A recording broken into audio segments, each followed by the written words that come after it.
Hey everybody, Rorree here with the Goddess Isis Coven. All right, so I am in story time, and as you know by now, if you've been watching, I am Isis. I'm the reincarnation of Isis as a human in this lifetime. And I am telling a story about a very human and traumatic experience that I had, but I'm very grateful for that experience. I learned so much. Let me put my little clicker down. I learned so much in my business that I had with my former business partner, where the partnership went to hell. But I learned so much. I grew so much, and I am grateful for the experience that I had. So I knew when I left, I just knew something bad was going to happen. I knew it, but I didn't know what. So after I left, I started getting calls from friends who were still there. And they would ask me about deals. Hey, Rorree, so-and-so is soliciting money for this deal and that deal and the other deal. What do you think about it? Well, tell me about the deal. And then I'm like, don't do that. And so I'm telling them, that's not a good deal. And I would tell them what I felt would be wrong with that deal. Stay away from that. And then they would call me, tell me about other deals. And I was like, don't do business with that person, because this is what will happen if you do business with that person. So I was just schooling them and telling them, don't get your investors involved with some of these things because it's not good, right? And those people that listened to me, they are so grateful to this day, because they ended up getting some people involved in deals, and one of the people receiving the money was shady. And nobody knew at the time what he was doing. I think I only knew intuitively. And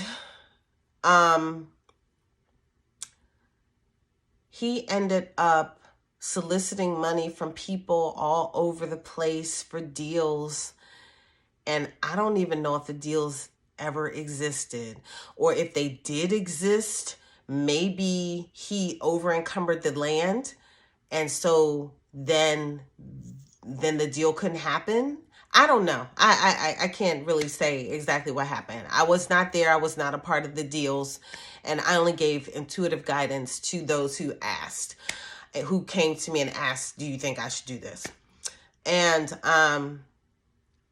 so I don't know how many deals it was, because I was gone. You know, I moved to a whole nother state. I was gone. I got married. I moved. I had a child. I was disconnected, right? And so then the feds got involved. But I think they were already involved. They were already watching us. I know they were already watching us because my phone would be tapped and I would know it. And then I remember one time there was a van outside my house watching me, and I knew it. Like when I passed the van, I was like, okay. And then I just knew it was like a strange looking van. And I knew they were watching my house. And then they would tap my phone all the time, and they would mess up the tap, you know?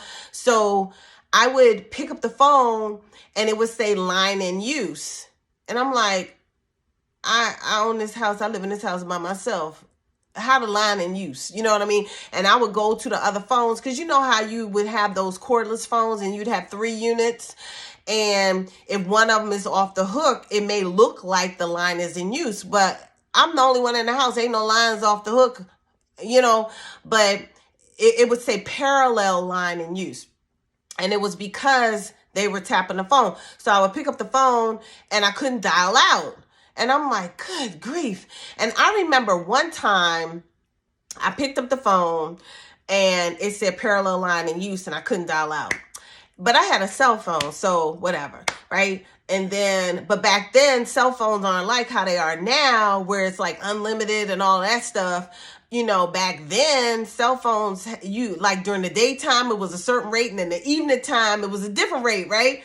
And so you ain't really want to use your phone all day during the daytime back then, right? And so, so I remember it said parallel line in use for a whole day. So the second day, I pick up the phone, this thing still said parallel line in use. So I remember yelling on the phone. I was like, God damn it.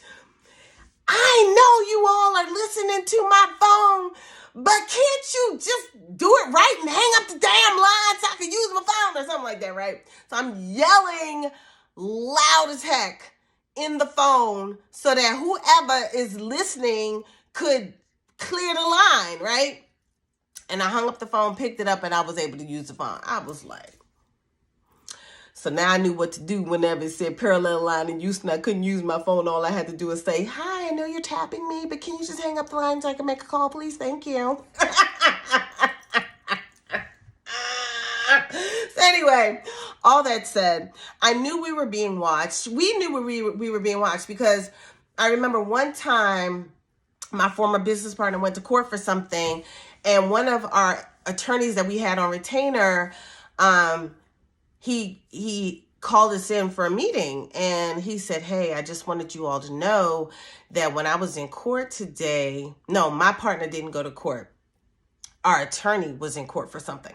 So he called us. He said, we had a meeting, we went to his office, and he said when he came out of court this particular day, some agents came up on him and started asking questions about our company. And he said, so they're watching your company. And, whatever. I didn't, whatever. We're not doing anything wrong. So who cares if you're watching our company? So I already knew they were watching the company, right? But I didn't know that down the line, whatever was going to transpire was not going to be legitimate and was going to cause a bunch of malarkey and land folk in a clink clang. Okay. So anyway, so I'm going to actually continue in the next one.